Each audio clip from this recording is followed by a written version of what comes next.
Parents' rights at a Lyria Christian school.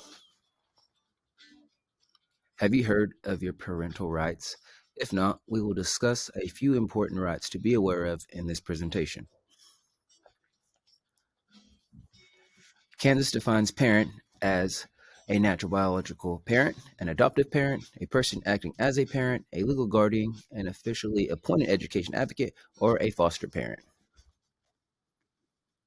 Parent participation. To address the requirement to strengthen the role of parents in special education process, Congress mandated that schools afford parents the opportunity to be members of any decision-making team for their child, including eligibility, initial evaluation, reevaluation, development of individual education program for the provision of a free, appropriate public education.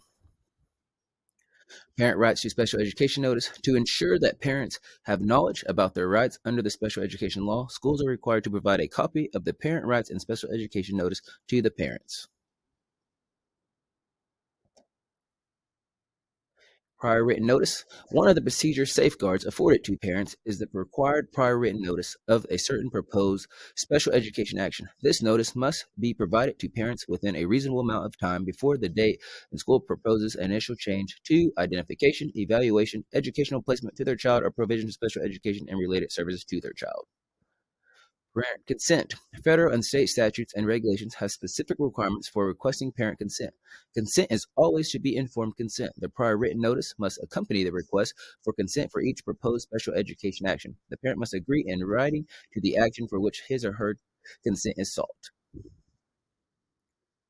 Parental consent requested but not provided. Parents that do not respond, the school must make reasonable attempts to obtain consent from the parents for each special education action as required. Notice of IEP team meeting. The school must take steps to ensure that one or both parents are present at each IEP meeting or otherwise afforded the opportunity to participate in the IEP meeting. The notice must be provided in writing at least 10 days prior to the meeting.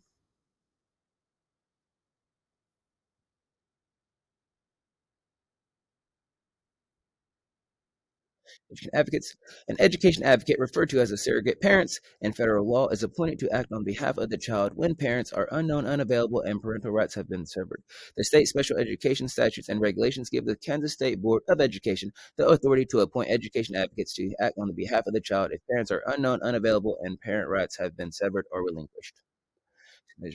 On the behalf of student's 17th birthday, the IEP of the student must contain a statement that the student has been informed that at age 18, students have attained the age of majority in Kansas and all parent rights transfer to the student. Thank you for listening. For more information, contact our office and ask for our Learning Center coordinator if you have more questions.